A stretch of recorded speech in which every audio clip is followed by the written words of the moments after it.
Buenas tardes, queridos estudiantes. Vamos a dar inicio a nuestra clase de vocabulario. Bueno, es la última del semestre. Pasó volando el tiempo. Y bueno, entonces, algún voluntario que desee ayudarnos? Nomos, vamos a la letra NU. ¿Alguien ya encontró? En la página 9.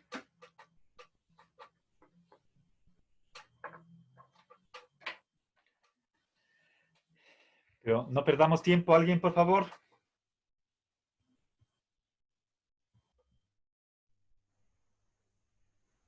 Ley, conservación, No. costumbre, uso, Lea bien. La mandato. segunda palabra no es conservación.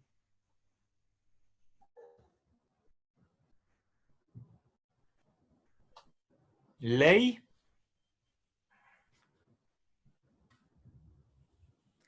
Ley, convención, costumbre, uso, mandato o un cierto orden. Ya, gracias. Perfecto. Entonces, fíjense los contenidos que están aquí. Bueno, que yo recuerde, no he alterado el orden en el que aparecen estas palabras según el diccionario. El significado principal de nomos es ley. A ver. Y están otros significados al lado de ley. Tenemos convención, es decir, algo que se ha acordado entre varias personas. ¿Sí?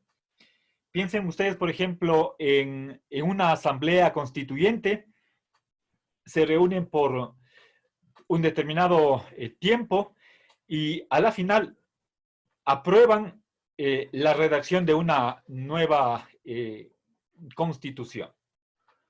Ya, eso es convención. Podría ser por mayoría, por consenso, pero depende de la voluntad de los integrantes. Es como una especie de contrato. ¿Sí? Luego viene la cuestión de costumbre y uso. Ambas palabras las podemos tomar como aproximadamente sinónimas.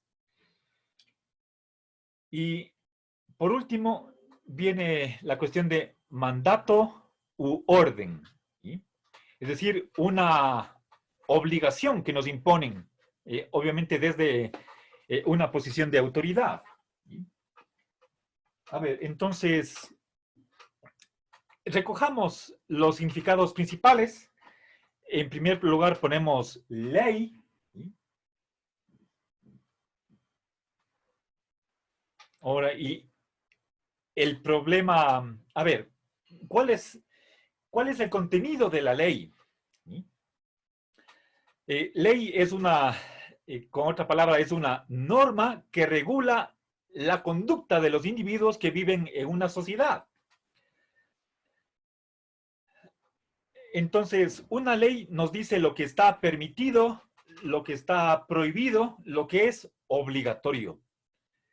Es decir, cuando vivimos en una comunidad, no podemos hacer lo que quiera con respecto a los otros individuos o con nosotros mismos, y por lo tanto, las acciones que cada uno hace pueden caer en una de tres categorías. O es algo obligatorio, o es algo prohibido, o es algo que está permitido, ¿sí? Que no está prohibido por la ley. Entonces, fíjense, el penúltimo significado recogido en este resumen es el de mandato u orden. Esa es una obligación. ¿Sí? Entonces, ese es el componente, uno de los componentes principales de toda ley. La ley nos impone deberes. ¿Sí? Abrevio, en lugar de poner la palabra mandato, voy a utilizar la palabra obligación y la abrevio con la O. ¿Sí? Y esas obligaciones son o positivas o negativas. ¿Sí?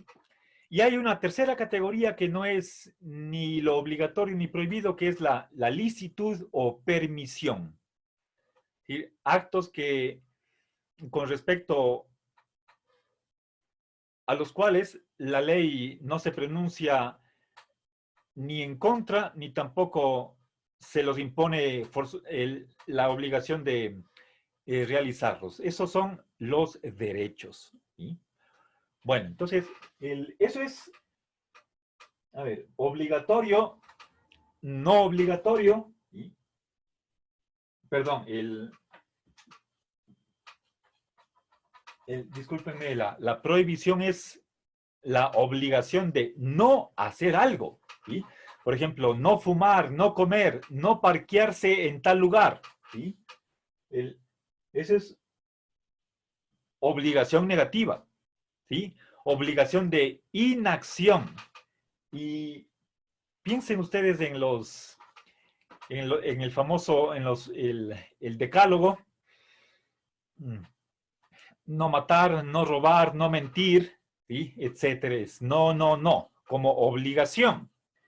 Y finalmente lo que está autorizado. Para eso utilizamos en lógica deóntica el símbolo A de autorizar.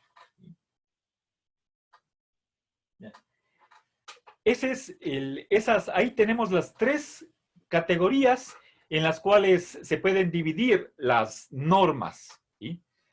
Cuando hablamos de ley estamos hablando de que el Estado tiene el poder de hacerlas cumplir, lo cual significa que en caso de que alguien viole una norma, entonces puede ser castigado.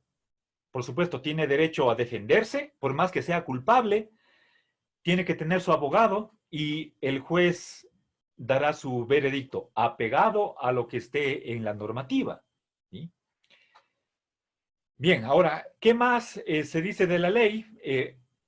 Pero eso ya es una discusión. Se menciona la cuestión de la convención. ¿Sí? Detrás de eso está la pregunta de si toda ley depende del decreto de una autoridad. ¿Sí? Puede ser un monarca, puede ser quien hace la ley, la legislatura, una asamblea, el parlamento o como se llame. Eso ya es cuestión de filosofía jurídica. Vimos en otra ocasión que los justnaturalistas creen que esa ley no depende de la voluntad de nadie. En cambio, los justpositivistas creen que la ley requiere un legislador. Ese legislador puede ser individual, puede ser colectivo, pero es la voluntad de alguien. Eso es justpositivismo. Entonces, tenemos esas dos corrientes, pero lo que significa nomos también es convención. Entonces, pongamos esa.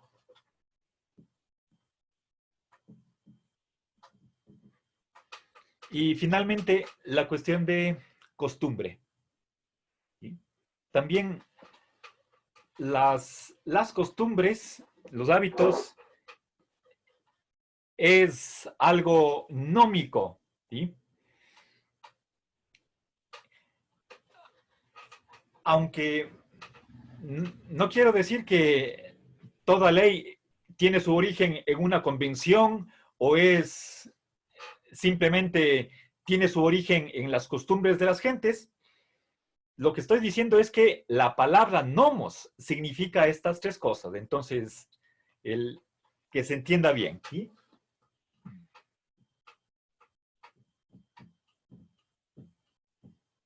¿Ya? De modo que etimológicamente el significado de la palabra nomos contiene, entre otros, estos tres significados.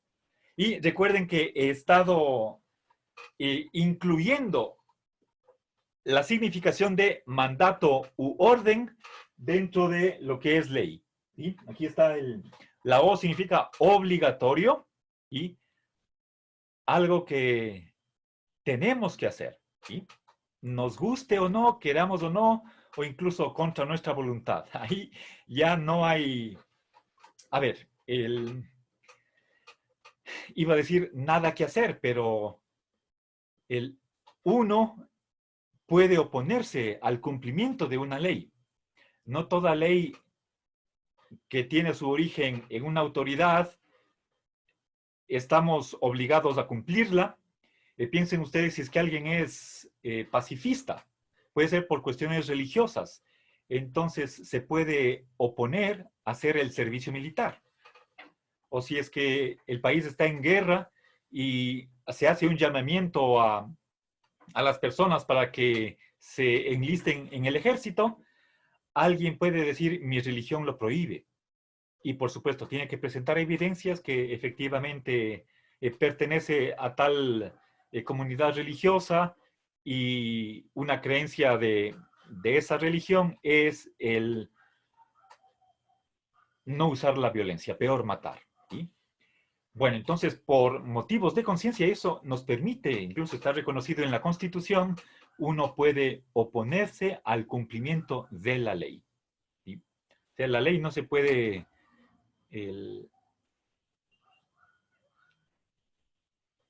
no puede tener supremacía o vigencia sobre las creencias de una persona, ¿sí? Sean del tipo que sean. Les he puesto el caso de, por ejemplo,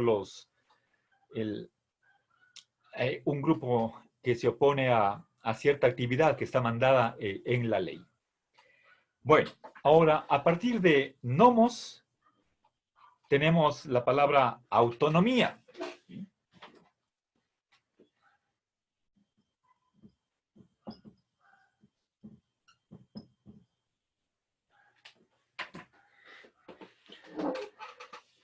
A ver. Elian. Sí, profe. A ver, busquemos vamos a la letra alfa. Ya en el griego mismo. Sí, es la última de la letra alfa. El último punto es autonomía. Por favor, ¿nos puede leer? Ya. Autonomía. El hecho de que una realidad está regida por una ley propia. Ya, perfecto. Bien.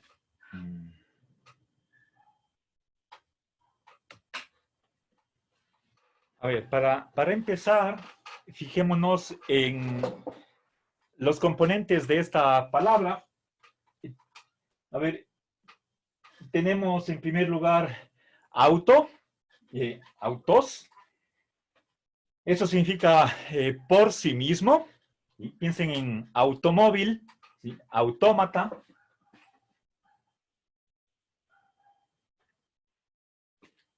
Y nomía viene de la palabra anterior. ¿Sí?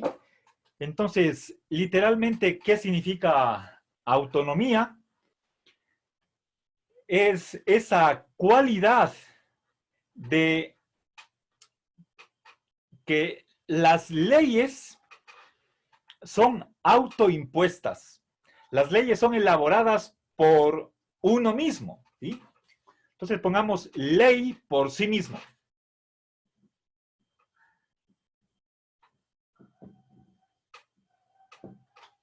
Bien. Ahora, ¿qué es lo contrario de autonomía? ¿Alguien me puede decir? Es una palabra que se usa rarísima vez y tal vez ustedes no se han topado nunca antes con esa palabra, pero tal vez sí. ¿Alguien sabe? Piensen ustedes, posiblemente la oyeron al estudiar la ética de Kant. Dependencia, profe. No, no, eso es simplemente lo contrario de libertad. A ver, pero verán, Heteronomia, profe. ¿perdón? Heteronomia. Exacto, ¿sí? Heteronomía. ¿Sí?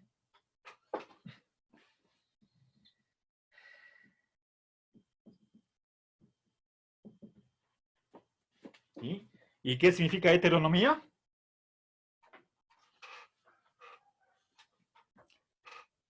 Ley, ¿qué más? ¿Y qué significa en griego heteros? Fíjense, por ejemplo, heterosexual, heterodoxo, ley por otro. ¿Sí? Es decir, que estos son opuestos, ¿sí? Incluso contradictorios. En lugar de que un individuo o una comunidad se den ellos mismos sus propias leyes, otro le pone esas leyes.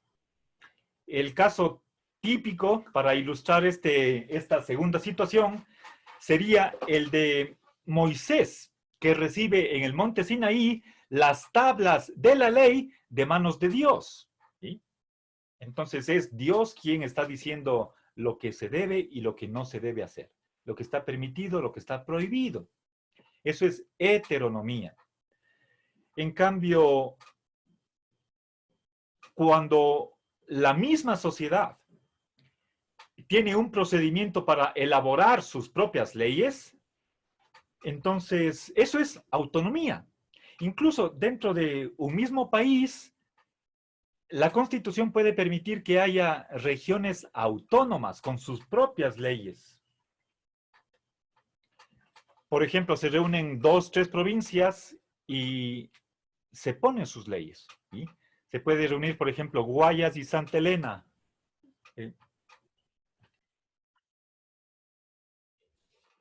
Ya, disculpen. Les estaba hablando de que autónoma puede ser una persona o una región dentro de un país. Pero pensemos en una situación de ser una colonia o neocolonia, que es una situación que hemos experimentado nosotros mismos, de que hay un país extranjero que nos impone leyes, ¿sí? Y eso es falta de soberanía, ¿sí? Pero podemos decir, estamos hablando de autonomía. Nosotros no elaboramos nuestras propias leyes, carecemos de esa potestad y es otro país el que nos impone cosas. Ahí obviamente no hay esta autonomía. Ahora, Kant, entonces, fíjense, básicamente, cuando hablamos en filosofía, cuando hablamos de autonomía, podría ser en la filosofía política o en ética. Bueno, o podría ser en antropología filosófica. Cuando se habla de libertad, alguien menciona autonomía. En sentido propio, la autonomía es una determinada concepción de lo que es la libertad. No vayamos a tomar como sinónimas libertad y autonomía. ¿Sí? Esta palabra autonomía, como lo indica la etimología, tiene más bien una connotación de tipo normativo. Se está refiriendo a cuál es el origen de las normas que se aplican a la vida, tanto individual como social. Obviamente eso tiene que ver con la libertad, pero no pierdan de vista que dentro de esta palabra está el concepto de ley. Y eso es importante cuando uno utiliza esta palabra de autonomía. La palabra libertad es más general, o si quieren ustedes, menos comprometida con una determinada visión o perspectiva de lo que es la libertad. En cambio, quien usa la palabra autonomía está pensando en una determinada manera de ver lo que es la libertad. ¿Sí? Pensemos, por ejemplo, en el punto de vista de Kant. ¿Sí? Las leyes, uno mismo es su propio legislador. Y eso es obviamente algo que no pueden aceptar todos los filósofos. un juez naturalista no podría aceptar autonomía. Por supuesto, acepta la libertad, pero no la autonomía. Entonces, no pongamos al mismo nivel libertad y autonomía. ¿Sí? Entonces,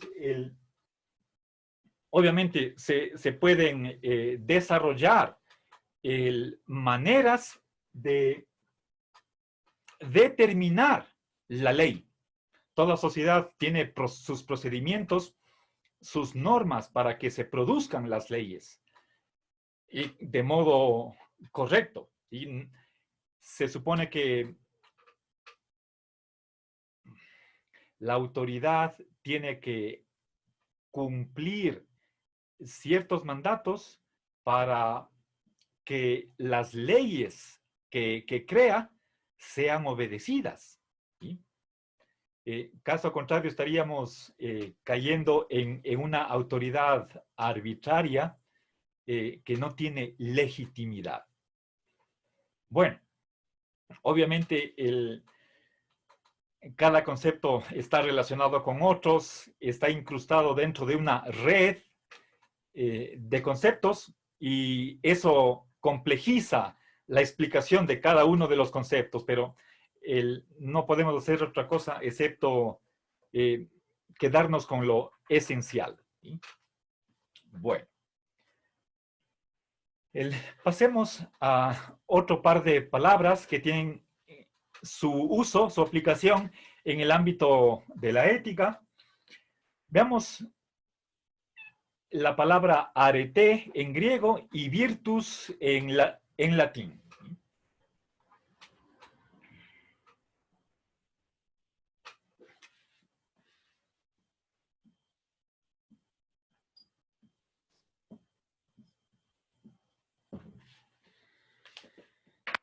Veamos la primera, arete.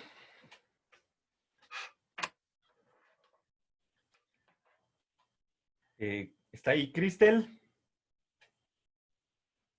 Parece que no.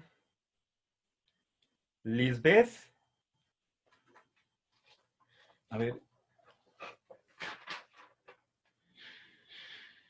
Tampoco.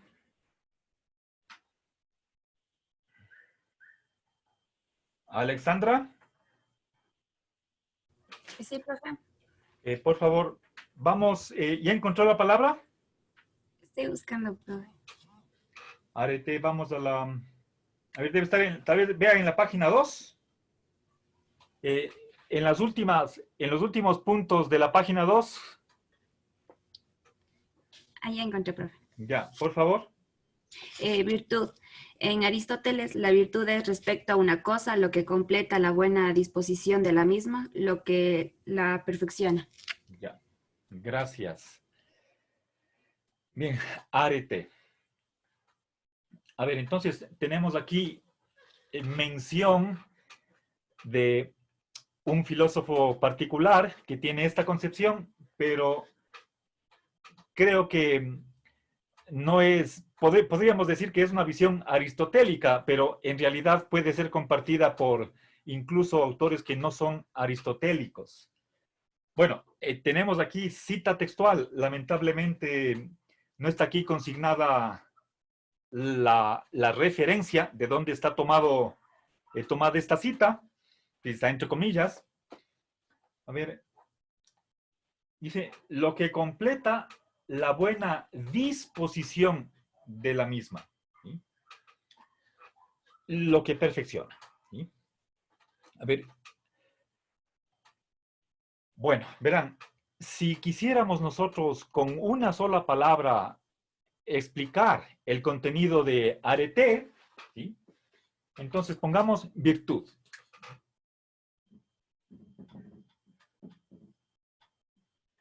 ¿Y qué es una virtud? ¿Sí? A ver,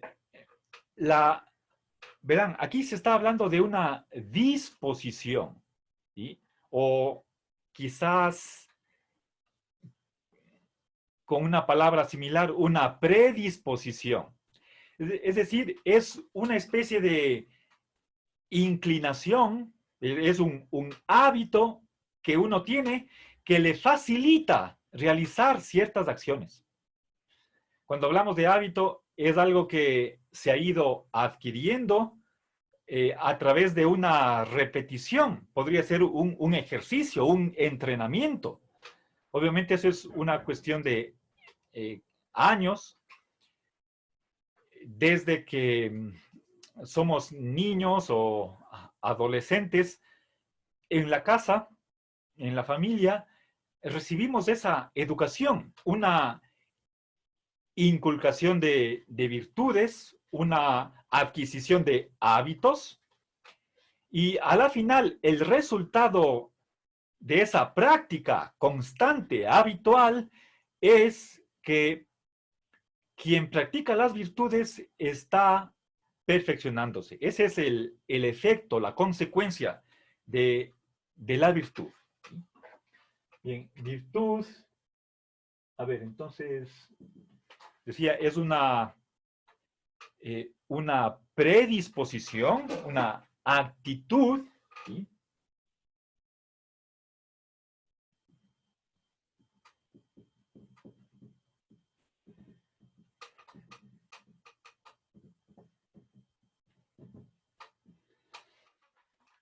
Bien. Entonces, lo importante de la virtud es que nos encarrila en un camino de perfección. Nos hace mejores.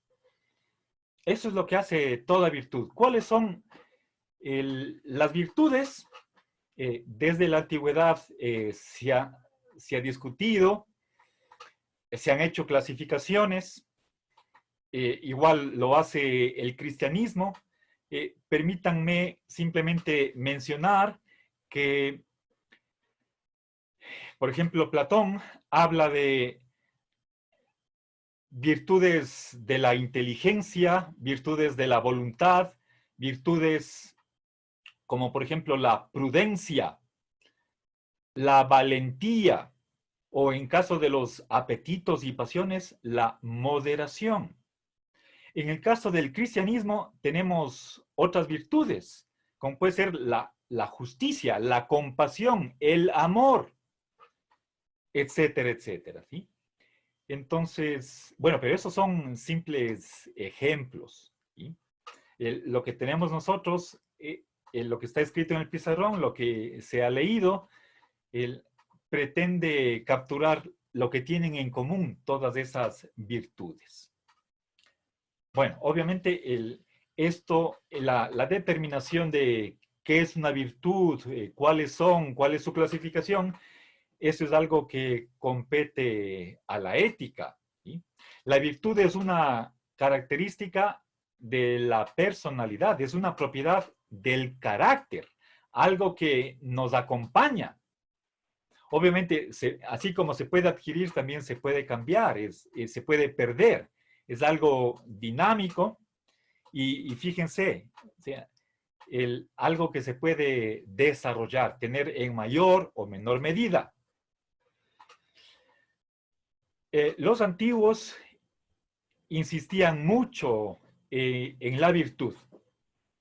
Desde Sócrates, Platón, Aristóteles, las escuelas helenísticas hablaban mucho de la virtud. En la filosofía moderna, como por ejemplo con Kant y John Stuart Mill,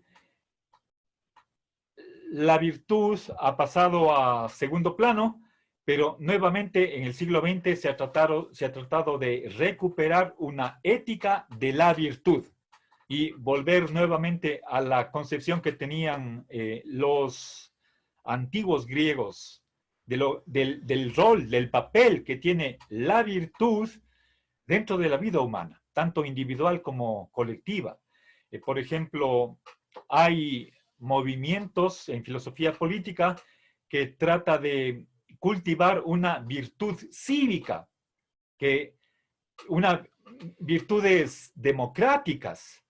Hablemos, por ejemplo, de la solidaridad, por ejemplo, ¿sí?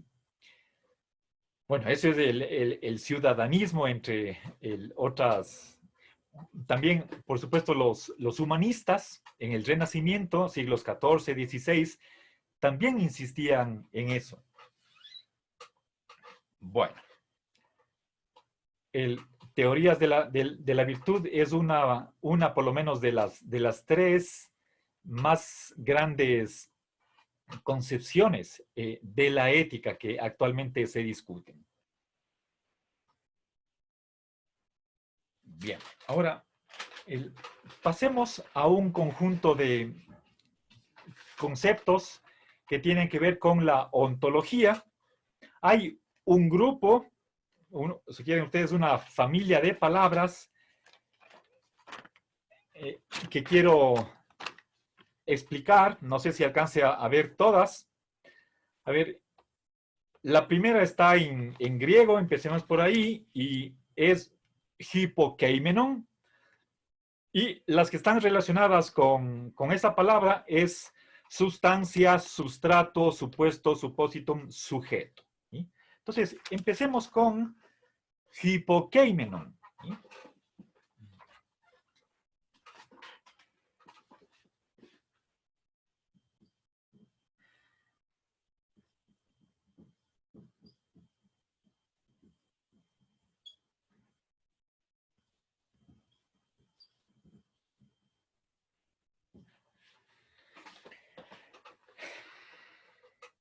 Vamos a la letra Y, que es una de las últimas.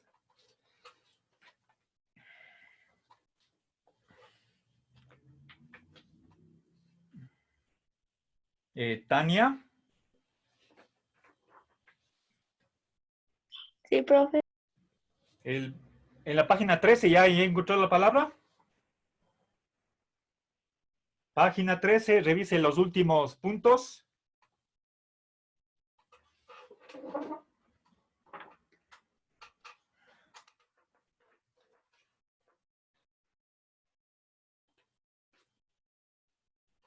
¿Encontró?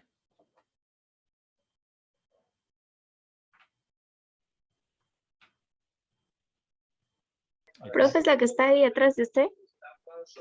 Sí, está acá. Sí, creo que encontré. A ver, por favor, lea.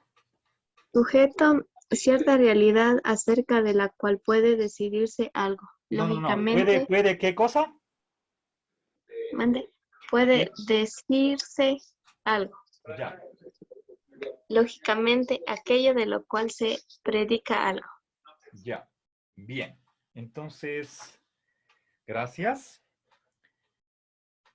Miren, por favor, al lado de hipokeimenon está entre paréntesis la palabra substratum. Substratum. Ya vamos a ver inmediatamente esa palabra. ¿Sí? Bien, entonces, fíjense, nuevamente vamos a la etimología. Esta es una palabra compuesta. En primer lugar tenemos el prefijo hipo. ¿Sí?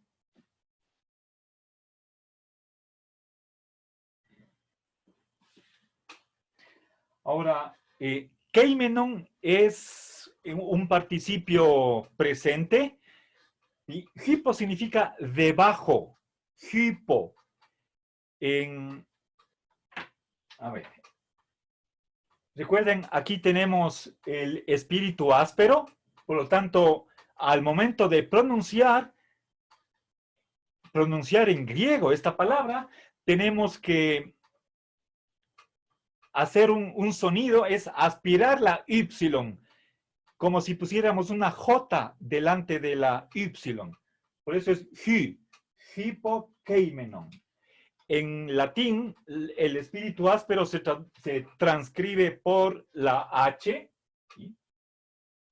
La Y es, ¿sí?, la Y, y nos queda esto. Al español, simplemente en vez de Y ponemos la I, ¿sí?, y nos queda esto. Este prefijo es el mismo que aparece en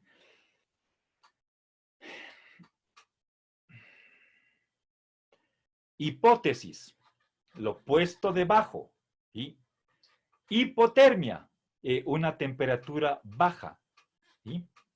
Bien, hipodermis, la piel que está debajo. Hipodermis. ¿Sí? Entonces, asocien por favor hipo con sub, lo que está debajo. ¿Y qué significa keimenon? Lo que permanece. ¿Sí? Entonces, eso es el significado literal, etimológico de la palabra. ¿Sí? Lo que permanece.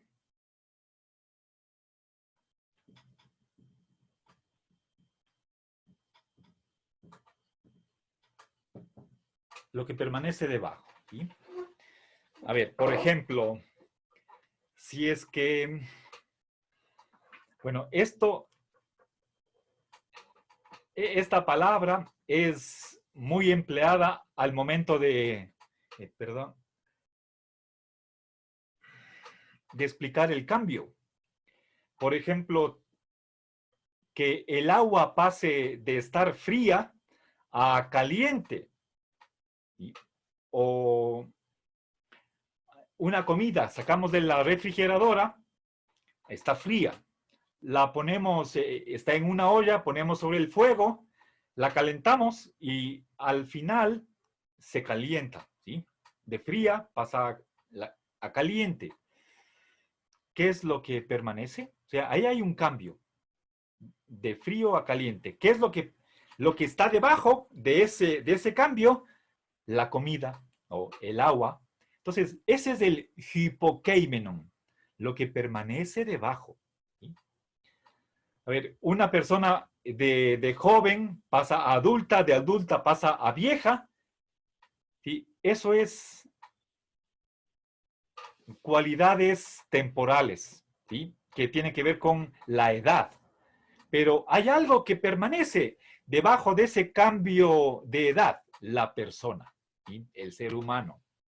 Y ese es hipokeimenon. Entonces, si nosotros con una sola palabra quisiéramos traducir hipokeimenon, entonces tenemos que emplear la palabra sujeto.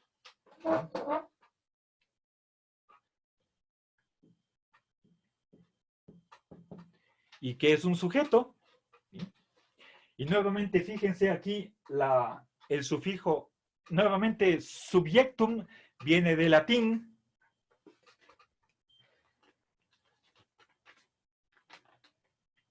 Bueno, tenemos en la parte latina la palabra sujeto. Si nos alcanza el tiempo, ya la vamos a ver. Nuevamente aparece el sufijo sub, que es la traducción de hipo. ¿Sí? Bien, a ver, ¿qué es un sujeto? ¿Sí? Aquello de lo que se predica una propiedad. ¿Sí? Nosotros en esta asignatura hemos visto al comienzo del ciclo análisis gramatical. Y ahí hemos visto que una función que puede cumplir ciertas expresiones, como por ejemplo un sustantivo, es la de sujeto del verbo. Una oración se puede dividir, no todas, la gran mayoría en sujeto y predicado. Entonces, ¿qué es el sujeto? Aquello de lo que habla la oración. ¿Sí? Aquello que recibe es el receptor, el recipiente de una cualidad, ¿sí? El atributo. ¿Sí? Bien, entonces, definamos de una vez, simplemente explicitemos, mejor dicho, consignemos en el pizarrón lo que se acabó de leer, que está recogido en este resumen. Aquello de lo que se predica un atributo. ¿Sí? De lo que se predica un atributo. ¿Sí?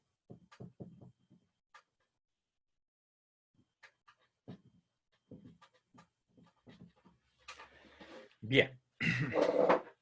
A ver, por ejemplo, si yo digo el caso típico, el pizarrón es blanco. ¿Sí?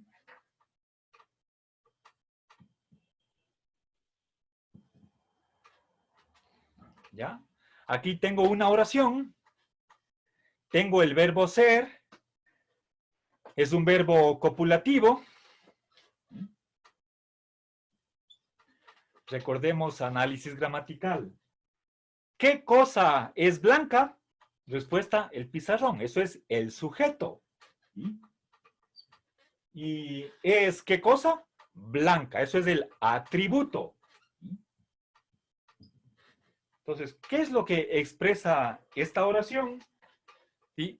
Es una oración predicativa que está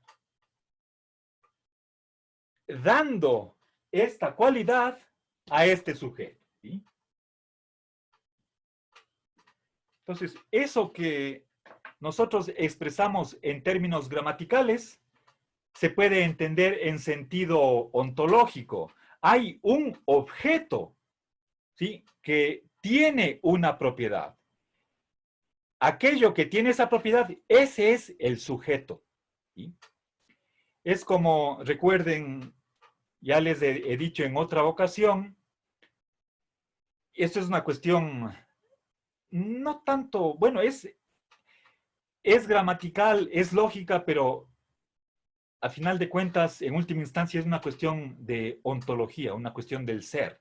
Recuerden esa famosísima analogía que me gusta muchísimo, la de la almohadilla de alfileres. ¿Sí? El sujeto es como si fuera la almohadilla y la propiedad o el atributo es como un alfiler. Entonces, ese alfiler, que es una propiedad, la de ser blanco, no está flotando en el aire, sino que tiene que echar sus raíces, plantar sus pies en el sujeto. Entonces, el alfiler está pinchado en la almohadilla. ¿Sí?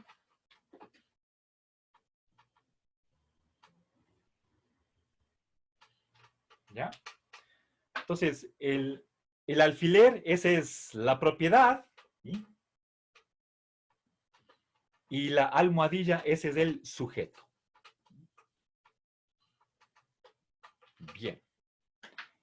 Eso a nivel de la realidad, lo que está sucediendo, no en el lenguaje, no en una oración, ni tampoco en una fórmula de lógica, sino en el mundo. ¿Sí? Así suceden las cosas. Una cosa tiene una propiedad. Esa cosa es el sujeto de esa propiedad. Es lo que está acá. ¿Sí?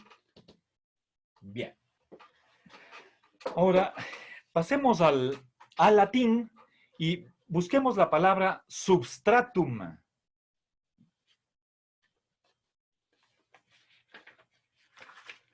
¿Sí? A ver, Tamia.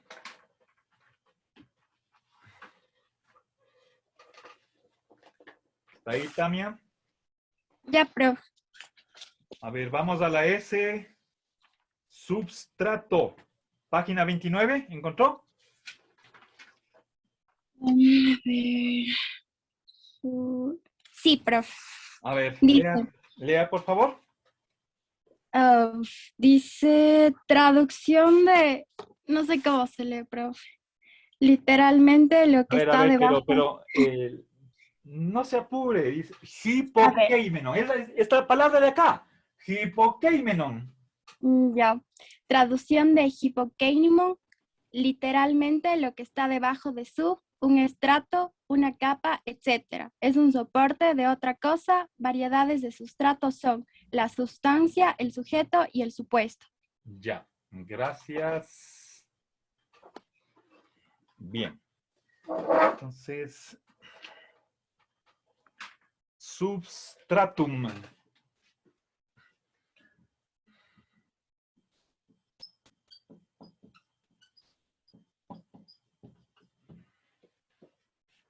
¿Ya? Bien. Ahora, fíjense, está ahí dividida la palabra. Tenemos el sufijo sub,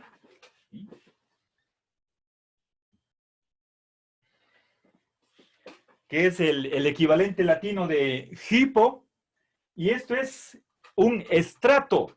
¿Sí? A ver, aquí está una capa, dice, ¿sí? A ver, pensemos nosotros en ciertos tipos de pasteles o queyes. Vamos a una pastelería y vemos en la vitrina el trocitos de queyes, ¿sí? Nos cuesta $2, $3 en forma de triangular, y hay unos queyes que tienen capas, ¿sí? Por ejemplo, supongamos 3 capas, la de abajo y la de arriba, esas dos tienen la misma consistencia, la misma sustancia. Por ejemplo, es un key de guineo, y en la mitad le ponen trozos de durazno, ¿sí? 3 capas. ¿Cuál es el substrato? La que está debajo. Y eso es un substrato. A veces también vemos nosotros substratos cuando estamos en la carretera, pasamos al lado de una montaña y vemos que la formación geológica de la Tierra tiene capas, ¿sí? Una puede ser de arena, otras puede ser de piedra o de distinto color. Esos son substratos, ¿sí? Bien. Entonces, ¿qué es un substratum? Lo que está debajo de, ¿sí? Literalmente, está debajo de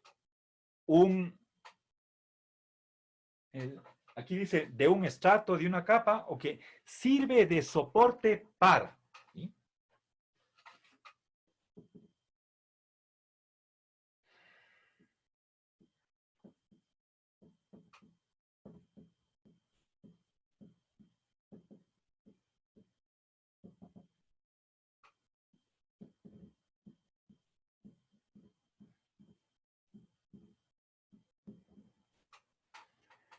Bueno, queridos estudiantes, con esto acabamos prácticamente nuestro curso. Ya no tenemos más clases. Y cualquier indicación para el examen, utilicemos el grupo de WhatsApp.